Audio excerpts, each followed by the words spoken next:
Class 9। उम्मीद है आप सब खैरियत से होंगे। आज का हमारा टॉपिक है problems of chapter number 6।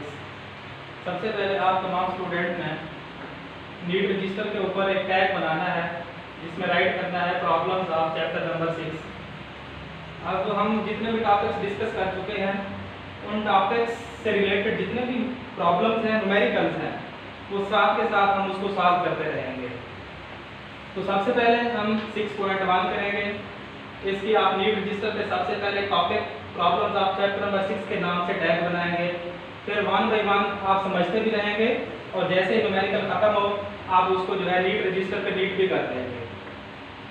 First 6.1 है हमारा न्यूमेरिकल। सबसे पहले हम उसकी स्टेटमेंट को समझेंगे। A man has pulled a cart through 35 metre. एक आदमी जो है किसी कार्ड को, किसी छकड़े को जो है 35 मीटर तक जो है पुल करता है, खींचता है। उस दौरान वो फोर्स यूज करता है 300 Newton. Find the work done by the man, कि उसने उस पे कितना वर्क किया है। क्योंकि हम ऑलरेडी डिस्कस कर चुके हैं वर्क के फार्मूले में कि वर्क के अंदर दो चीजें आती हैं, एक फोर्स और एक डिस्टेंस या डिस्प्लेसमेंट। मैं ऑलरेडी आपको बता चुका हूं कि जब स्ट्रेट लाइन की बात हो तो डिस्टेंस और डिस्प्लेसमेंट जो है इंटरचेंजेबल हो सकते हैं। यहाँ हम डी भी राइट कर सकते हैं, यहाँ एस राइट किया है, ये भी जो है ठीक है। न्यूमेरिकल को सॉल्व करने का तरीका हम ऑलरेडी आपको बता चुके हैं कि सबसे पहले हमने देखना होता है इस न्यूमेरिकल के अंदर आपको गिवन क्या चीज़ है और हमने फाइंड आउट क्या करना है। गिवन, सबसे पहले जो गिवन है वो डिस्टेंस है 35 मीटर। डिस्टेंस गिवन है 35 मीटर, हमने राइट कर दिया distance s is equal to 35 metre. उसके बाद सेकंड नंबर पे हमारे पास गिवन है force F is equal to 300 newton. हमने फाइंड आउट क्या करना है, वर्क डन, कि कितना काम हुआ है उस कार्ड के ऊपर। वर्क डन जो हमने जो चीज़ फाइंड आउट करनी है वो भी हम राइट कर देंगे क्वेश्चन मार्क। अब उसके बाद फार्मूला टू बी यूज्ड, कि कौन सा फार्मूला इस न्यूमेरिकल में इस्तेमाल होगा। जहरी बात है हमारे पास टोटल 3 चीजें हैं, गिवन भी और अननोन भी, टोटल 3 है। एक F गिवन है, S भी गिवन है और वर्क डन W जो है वो हमने फाइंड आउट करना है। तो हमारे पास जो फार्मूला इस्तेमाल हो सकता है वो वर्क का है, W is equal to F cross S, work का फार्मूला है। क्योंकि वर्क की डेफिनेशन में हम पढ़ चुके हैं When a force act on a body, जब किसी बॉडी के ऊपर फोर्स अमल करे और वो बॉडी थोड़ा सा फासला कवर करे तो हम कहेंगे work is said to be done. Work is said to be done when force act on a body and cover distance in the direction of force. Force की डायरेक्शन में थोड़ा सा फासला कवर करे, हम कहेंगे वर्क हो चुका है। अब सिंपल फार्मूला है W is equal to F cross S। अब हम क्या करेंगे, नेक्स्ट स्टेप में सिंपल वैल्यूज पुट करेंगे, उसकी जो है कैलकुलेशंस करेंगे, सिंपलीफाई करेंगे और आंसर निकालेंगे। अब W is equal to F की जो वैल्यू है हमारे पास 300 न्यूटन, हमने F की वैल्यू पुट कर दी, मल्टीप्लाई S की वैल्यू हमारे पास 35 मीटर।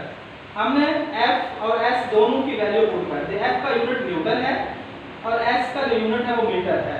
यूनिट भी हमने साथ ही राइट कर दिए। नेक्स्ट स्टेप के अंदर हमने क्या किया, इन दोनों को आपस में मल्टीप्लाई किया।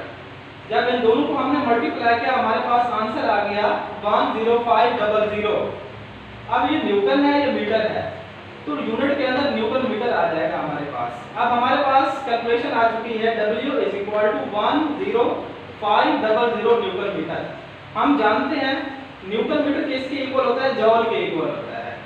तो नेक्स्ट स्टेप के अंदर हम सिंपल न्यूटन मीटर की जगह जॉल लिख देंगे। जॉल या न्यूटन मीटर दोनों जो है वर्क के यूनिट हैं। तो हमारे पास इस न्यूमेरिकल का आंसर आ जाएगा W is equal to 10500 joule. ये हमारे पास आंसर है। अब तमाम स्टूडेंट ने इसको नीड फॉर्म में लिखना है, फिजिक्स के रजिस्टर पर, नीड रजिस्टर पर। आपके पास 30-40 सेकंड है, आप इसको नीड कर लें, उसके बाद आप सेकंड प्रॉब्लम 6.2 स्टार्ट करेंगे।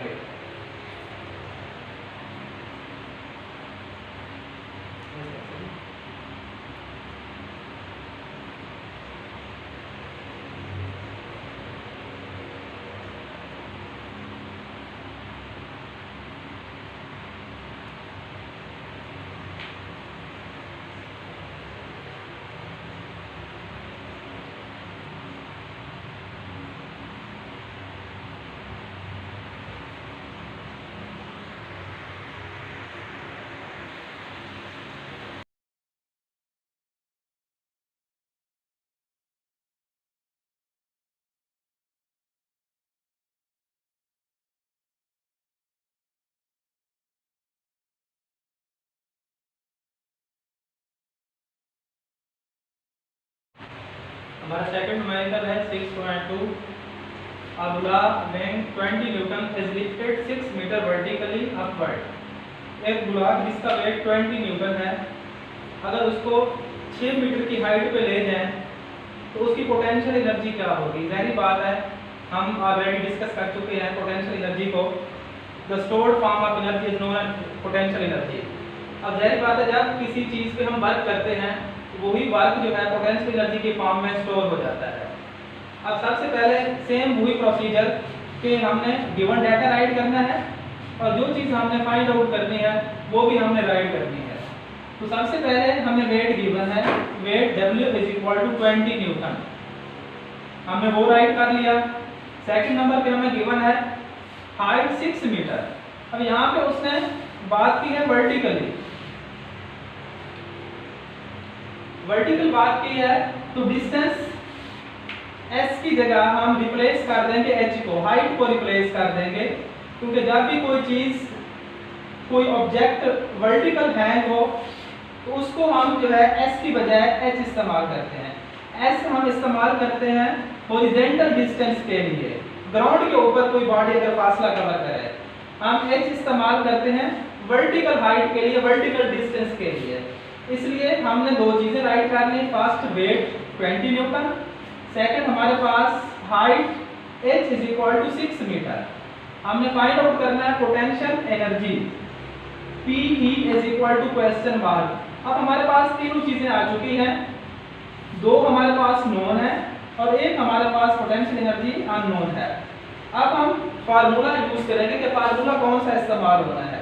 हम पढ़ चुके हैं पोटेंशियल एनर्जी का फार्मूला है Pe = W + H, या हमारे पास दूसरा है mgh, क्योंकि हम जानते हैं जो W है W = mg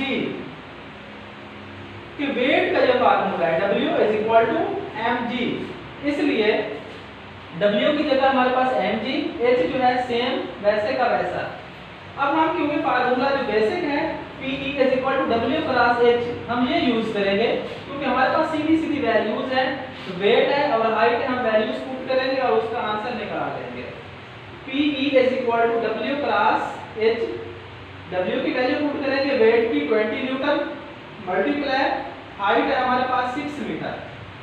अब हम इन दोनों को जब हम मल्टीप्लाई करेंगे 6 और 20 को, तो हमारे पास आएगा कैलकुलेशन में 120 न्यूटन और मीटर आपस में मल्टीप्लाई हो जाएंगी, हमारे पास हो जाएगा न्यूटन मीटर। अब हमारे पास पोटेंशियल एनर्जी आ चुकी है Pe = 120 न्यूटन मीटर। अब न्यूटन मीटर हम जानते हैं, न्यूटन मीटर किसके इक्वल है? जॉल के इक्वल है। न्यूटन मीटर जॉल ये दोनों जो है वर्क और किसी एनर्जी की किसी भी फॉर्म की जो यूनिट है, एनर्जी चाहे किसी टाइप की हो और उसका यूनिट जो है या तो न्यूटन मीटर होगा या उसको हम जॉल बोलते हैं। तो इसलिए पोटेंशियल एनर्जी = 120 जॉल, ये हमारे पास आंसर है। अब इसको भी आप जो है 48 सेकंड जो है आप रीड कर लें, क्योंकि ये न्यूमेरिकल जो है नीट रजिस्टर्स पे करने हैं और नीट फॉर्म में ही करने हैं।